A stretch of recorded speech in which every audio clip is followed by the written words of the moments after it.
नवा अध्याय। इसके बाद निशुंभ और निशुंभ वध। इसके बाद राजा ने कहा, है भगवान, आपने रक्त बीज के वध का वर्णन तो मुझे सुना दिया, अब आप उसके आगे का वृत्तांत बतलाइए कि उन शुंभ और निशुंभ दानवों ने क्या किया।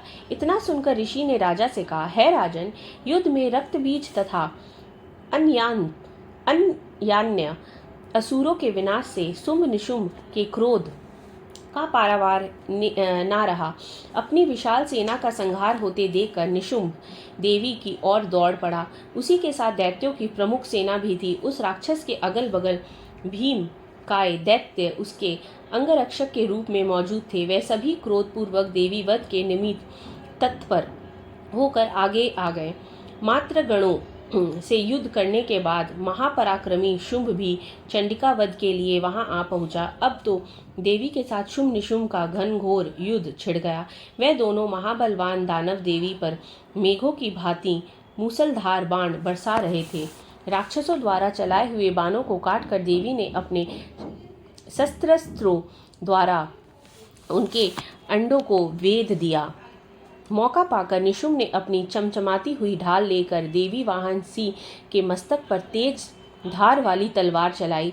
अपने वाहन सिंह के आहत होने पर शुप्र नामक वाण के द्वारा देवी के निशुंभ की तलवार को खंडित कर दिया तथा साथ ही अष्टरजत जड़ित ढाल को भी टुकड़े टुकड़े करके गिरा दिया।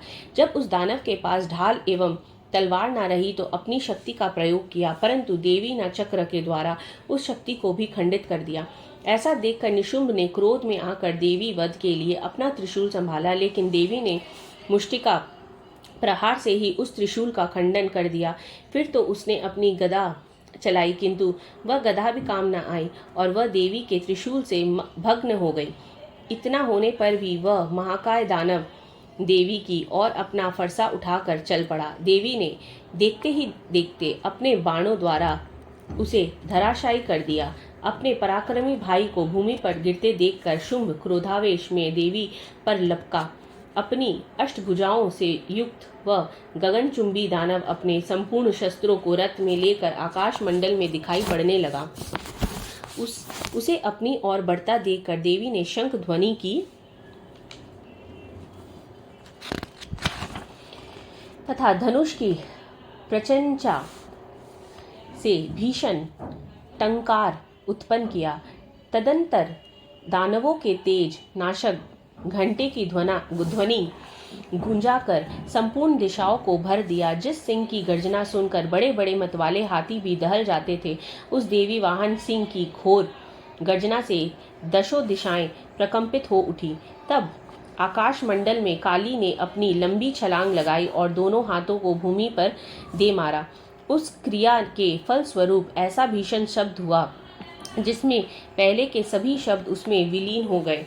फिर तो शिवदूती ने अपने कराल अठास से सभी असुरों को आतंकित कर दिया, परंतु इस दृश्य को देखकर शुंभ अत्यंत क्रोधित हुआ। उस समय शुंभ को ललकार कर देवी ने कहा, हो पापात्मन, खड़ा रहे। इस दृश्य को देखकर आकाश मार्ग में अवस्थित सभी देवगण देवी की जय जयकार करने लगे। तभी शुंभ ने देवी पर ज्वालाओं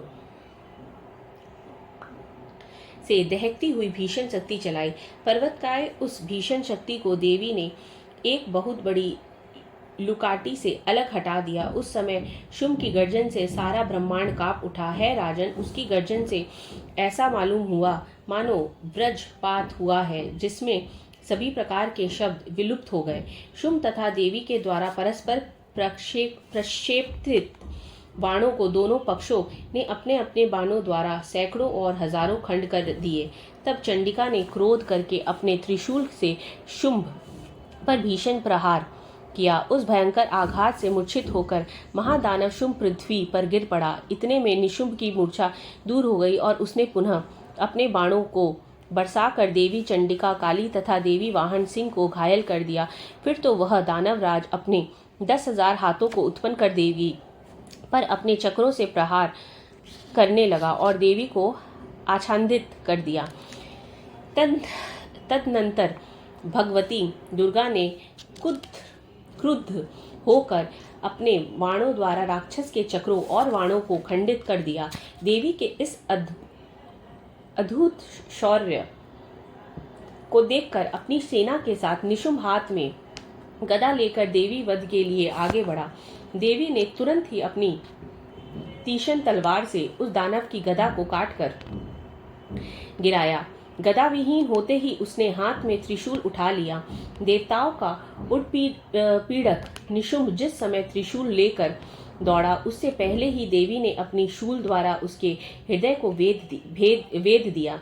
उस शूलाघात से छाती छीदते ही उसी के समान भीमकाय आकृति वाला दानव उसके वक्ष से प्रकट हो गया और वह नया दानव खड़ी रह ऐसे कहने लगा। उस नए दानव की बात पर देवी अट्टहास करने लगी और अपनी तलवार से उसका सिर काट डाला। वह दैत्य वही भूमि पर गिरकर शांत हो गया। उसके गिरते ही